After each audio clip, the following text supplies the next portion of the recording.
Hi everyone, welcome to the PasigoDesign watercolor channel, and I'm here today to continue something that I started in the past video just recently, and it had to do with wet on wet, and it was part 2 of wet on wet. This time I'm taking the result of that video and I'm just going to be adding more. What I've done so far is added a few more shapes, and I've also prepared myself to paint some more leaves that I've added, as well as do some scoring on the leaves, and they will be in a different place in a sense that they will be wet. These will be dry. So while these are drying, I will work on the ones that I did previously. Because it's when we work on wet, before we continue, we need to let things dry. So these dried for a day. It's been at least a day since I did that, and maybe 2 actually. Anyways, you don't have to let it dry that long, and you don't even have to let it dry a day, but it's just that I didn't get back to it till now. So the colors that I'm going to use are just the colors that I had before. I'm going to continue with the same idea, and it is wet on wet, so I'm going to be wetting the surface of the leaf shape here. I have my colors all laid out, ready to go. I have some Perol, looks like a Perol red, and I can just drop some of that Perol red on here, and as soon as I grab some of the yellow that we have in here,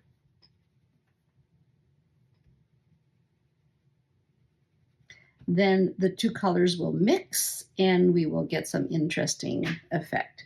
Now this color is a little chalky, so let's just make sure that I'm not picking up little bits of dried paint. And if I want to leave some white at this stage, it's a good idea. Wet on wet allows me to paint around little areas. Like I've just done here, I painted around a little bit of white here. And maybe I'll just leave it like that. Leaves have a tendency to have holes in them, like this. And when we do that, it looks good. So I'll continue, get some more yellow in here. Now this one is going to be done on dry, and I want to show you the difference. See, everywhere I put my paint, it just stays there. It's not going anywhere else. So let's just wet this side now and let those colors blend. And you see that the orange I'm getting is very much a flat orange. I'm not getting the mixture of the 2 colors like I did over here. So it's your choice. You do the way that you like to do it. And we have options when we're painting in watercolor, and that's what it's all about. Cross over here. All right, the rest are going to be stems, and I'm just going to leave those there.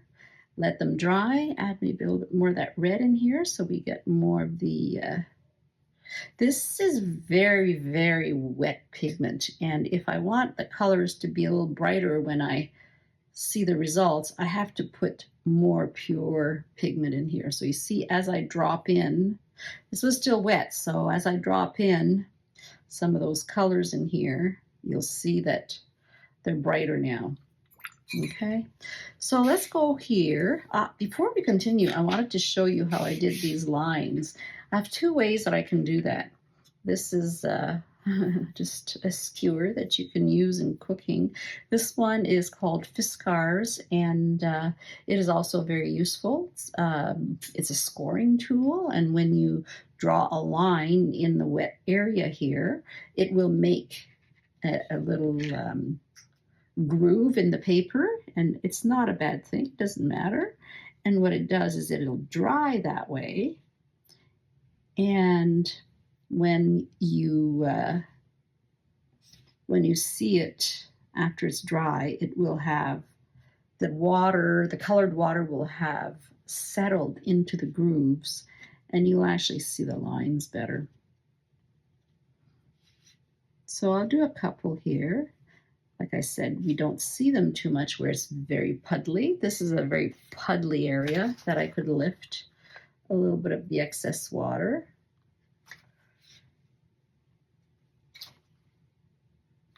Still a little bit too puddly. There we go. But it doesn't matter, because even if you groove in the puddly water, the groove stays there, and as the paint settles in, you're still going to see it. There you go. So I can use this, or I can use the skewer. It does exactly the same thing. I find that it works fine.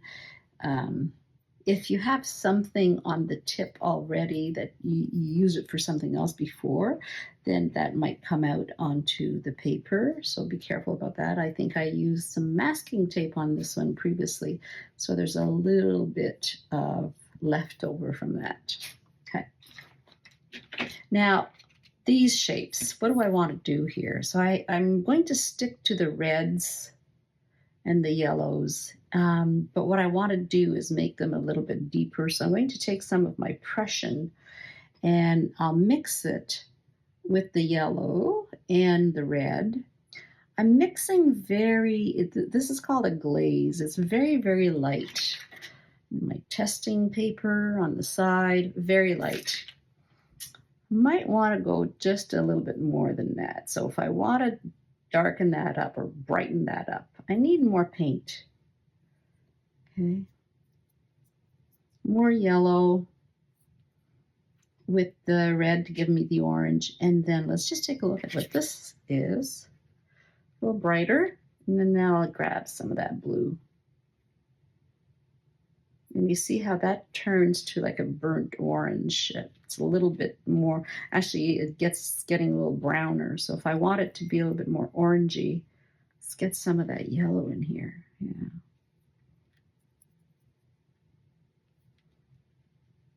Okay. So let's see.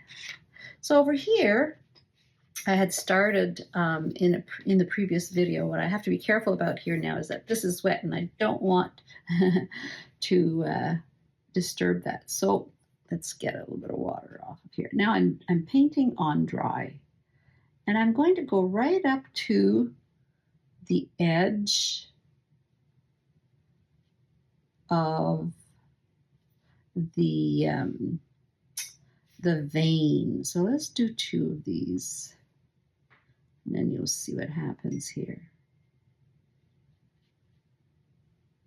Now this isn't so much glazing anymore because my paint is very thick. So if I want to make this a really glazy effect, I'll need the paint to actually be reduced in intensity. And let me just do one over here. Let's do some glazing over top of the yellow. Now you see the yellow is still shining through, which is quite beautiful. Whereas this one, it becomes a little bit more opaque. So that's the difference between glazing and then just applying the color thickly. And here I'll continue to make little veins. I'm not looking at the shape of the leaf anymore. I'm just painting veins. And it doesn't matter if the leaf actually looks exactly like that. That's not my point. I'm painting because it's a painting. So this one is glazing, and then you decide what you like best. But typically that would be a little bit considered a little bit thick for watercolor, especially for the coat that we're on. Now, let's go back here and just try it on this side. What I want to show you here is that if I don't go right up to the edge of the vein, I'm going to start to create the vein that is going down into the shape. So I can do it on either side. I can pick it up anywhere, and it doesn't have to be perfect. If you miss out a couple of spots, Doesn't matter. All right, so now this is all very regular. The painting is becoming just like an orangey painting. So we need to add more colors in here.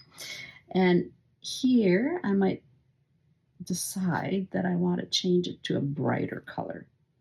And then there's another thing that we can do.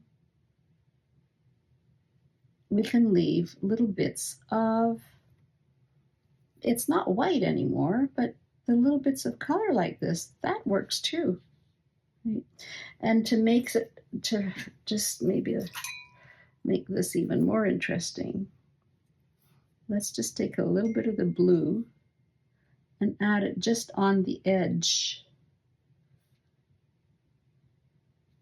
Okay.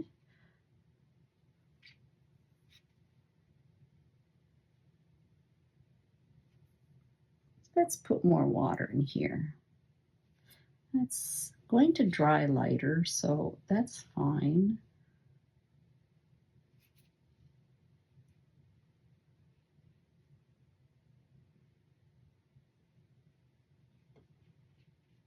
I'm going to pick up the middle vein on this side. Let's connect those two. And we don't have to make the veins everywhere. You stop them at any point and just make it a little bit looser, like something like this. Maybe I'll keep the center vein, but this does not have to be an exact science.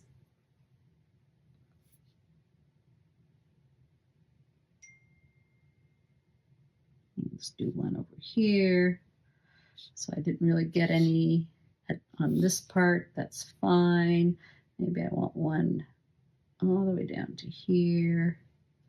And maybe I want to keep some of that lightness. So all I'm doing now is grabbing some water and moving the paint to the edge of the paper so that I can retain a little bit of that beautiful lightness. And now I still have just a smidge of paint on my brush. And so I'll glaze this so that I can actually see that little vein here. Okay, like this. There we go. So we've done one side. I kind of like this effect here, so I'm going to put a little bit of blue here, like it's on the edge. And even though there's a little bit of color in there, you can see that we have those little black dots in a lot of places. See, on the leaves, there's sort of, I don't know if you can see that, but there's a lot of different colors in the leaf shape. And so even in here, I could add some more color here. Now, I just added wet paint in an area that wasn't dry yet. So be prepared to see something weird happening there later, and that's fine. It's a leaf shape, so it won't matter very much at all.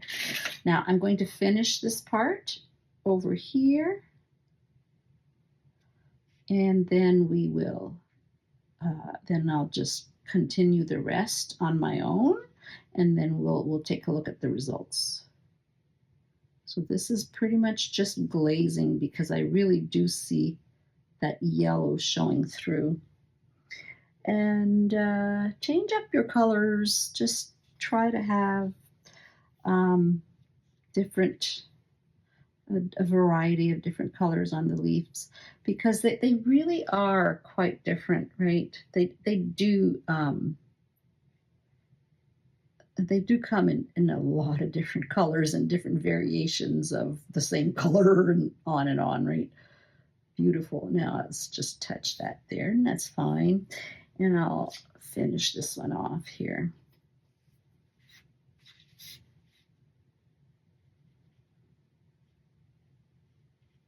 And this time I'll just grab more yellow. It's just pure yellow. See what happens here. Making sure that the paint consistency is the same or very similar. It's hard to say if it's exactly the same, obviously, but similar. It's moving. So this is moving. And now over here, I'll do wet on wet. So we were working with wet on dry right now. Now I'll do wet on wet because I have more control over where my paint is going to go. And that's my last little bit here. There.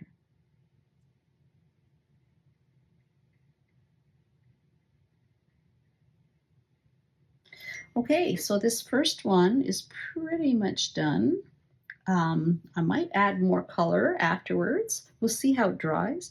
If it's too light, then that's when we go back into it. And I'll probably put a little bit of a background too, so we'll see what that looks like with the leaf shapes that are there. The other thing that we can do is add just a little bit of pigment. This is the brown and the red pigment, very thick, very thick.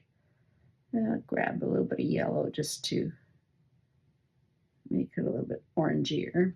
And what I'd like to do here is just to show you how with some thick pigment on your brush, and this is what we call dry brush because the paint's not really going anywhere, I can actually just do some little touch-ups. Wherever the paint is still wet, it will move. So I'm adding just some of those. It's kind of like what I did here, but I'm doing it now maybe alongside some of the veins and in little areas where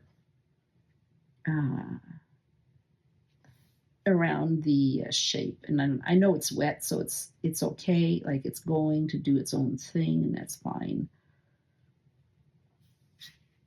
See here, it's shining, so. And you can see now that contrast. That's like, wow, I love that contrast.